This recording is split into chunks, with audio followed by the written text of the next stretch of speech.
खबर सिद्धार्थनगर से है, जहां पर जिला मुख्यालय पर आजाद समाज पार्टी कांसीराम के समर्थन में चुनावी रैली का आयोजन किया गया। इस आयोजन में पूर्व मंत्री स्वामी प्रसाद मौर्य, आजाद समाज पार्टी के राष्ट्रीय अध्यक्ष चंद्रशेखर आजाद ने शिरकत की। इनको सुनने के लिए हजारों की संख्या में लोगों की भीड़ जनपद मुख्यालय के एक निजी ग्राउंड पर जुटी। कार्यक्रम में जुटी भारी भीड़ ने इंडिया और एनडीए गठबंधन की नींद उड़ा दी। चुनावी पंडितों के समीकरण गड़बड़ाते दिखे। इसी बीच भारी भीड़ को देखकर आजाद समाज पार्टी के उम्मीदवार पूर्व विधायक अमर सिंह चौधरी और उनके समर्थक भी जोश से भरे दिखाई दिए। जनसभा में जुटी भारी भीड़ को संबोधित करते हुए पूर्व मंत्री राष्ट्रीय स्वतंत्र समाज पार्टी के राष्ट्रीय अध्यक्ष स्वामी प्रसाद मौर्य ने एनडीए और इंडिया गठबंधन पर जमकर हमला बोला और लोगों से सरकार बदलने की अपील की। तो वहीं मंच से अपने संबोधन से आजाद समाज पार्टी के राष्ट्रीय अध्यक्ष चंद्रशेखर रावण ने भी कहा कि दलित पिछड़ों को अब हर पार्टी सिर्फ वोट बैंक की तरह इस्तेमाल करती है। अब मौका आ गया है कि हम सभी को अपने हक की लड़ाई खुद लड़नी होगी। नेताओं ने आजाद समाज पार्टी के उम्मीदवार अमर सिंह चौधरी को वोट देकर भारी मतों से जिताने की अपील की। हिस्सेदारी की बात जब आती है तो पीडीए को कहीं स्थान नहीं मिलता। सही मायने में एक कहावत है, जाके पैर न फटी बवाई उका जने पीर। इस देश के दलितों, आदिवासियों, पिछड़ों के साथ, अल्पसंख्यकों के साथ जो भेदभाव हुआ है उसका एहसास वो नहीं कर सकते। उसका एहसास वही कर सकते हैं जो स्वयं में भुक्तभोगी हैं। भारतीय जनता पार्टी और समाजवादी पार्टी में मैं बहुत अंतर नहीं समझता हूं। भारतीय जनता पार्टी अगर हार्ड हिंदू का कार्ड खेलती है तो समाजवादी पार्टी के नेता अखिलेश यादव जी, जो सेकुलर होने की बात तो करते हैं लेकिन अपने पार्टी कार्यालय में शालिग्राम भगवान की पूजा करके ये साबित करते हैं कि हम सॉफ्ट हिंदू हैं।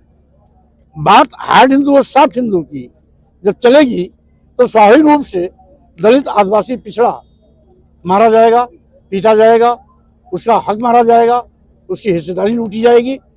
आज यही हो रहा। इसलिए समाजवादी पार्टी ने चंद्रशेखर आजाद जी का महत्व इसलिए नहीं समझा क्योंकि जानते हैं चंद्रशेखर आजाद एक जनाधार वाले नेता हैं। अगर कहीं ये जीत गए तो हमसे बड़े नेता बन सकते हैं, ये डर है। इसलिए आश्वासन देने के बावजूद भी मौके पर चंद्रशेखर आजाद जी को नगीना सीट देने से इनकार कर दिया। वही घटना मेरे साथ भी घटी। मुझको भी आश्वासन दिए थे लेकिन मौके पर मेरी सीट पर भी उन्होंने अपना प्रत्याशी उतार दिया।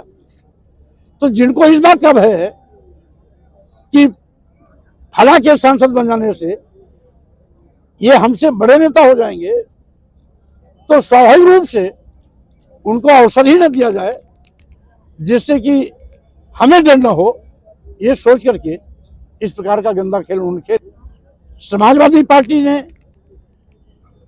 अगर हिस्सेदारी देने से मना कर दिया तो जनता अपने बलबूते पर हम लोगों को पार्लियामेंट में भेजने की तैयारी कर चुकी है और स्वाभाविक रूप से राजनीतिक पार्टियों के रोकने के बावजूद भी हम लोग पार्लियामेंट पहुंचेंगे। ये जनता की देन है। देखिए, वन मैन शो नहीं है भारत में कि एक आदमी के नाम पे पूरे देश में चुनाव। लोकतंत्र में 543 सूबे बनाए गए हैं पूरे भारत के अंदर। जनता जिस सीट पे जिस आदमी को महत्वपूर्ण मानती है, जिससे उम्मीद करती है, उसको वोट देगी। यहाँ लंबे समय से किसी भी पार्टी ने पिछड़े वर्ग के लोगों को मौका नहीं दिया और हमेशा बाहरी प्रत्याशी इनके ऊपर थोप दिया। जनता में बड़ी गुस्सा और निराशा है कि बाहरी प्रत्याशी थोप के दोनों दलों ने, जो स्थापित दल है, उन्होंने उनका मजाक उड़ाया है। इसलिए चौधरी अमर सिंह जी की मेहनत और भीम आर्मी आजाद समाज पार्टी के लोगों के संघर्ष की वजह से डुमरियागंज लोकसभा चौधरी अमर सिंह जी को केतली के निशान पर जिताने का काम करेगी, ऐसा हमारा विश्वास है। आज की भीड़ ने यही जो है संदेश पूरे क्षेत्र को दिया है। एक सवाल है, आप बड़ी खूबसूरती से टाल जा रहे हैं, लेकिन इस चीज़ का आज प्लीज आप जवाब दे दें। अगर जरूरत पड़ी समर्थन देने, आपका जो अलायंस है वो किसको, जो भी आपकी सीटें आती हैं, आप किसको समझते? सीधी सी बात है कि भाजपा को तो नहीं देंगे, क्योंकि जिनसे संघर्ष है उनसे तो समझौता नहीं हो सकता है।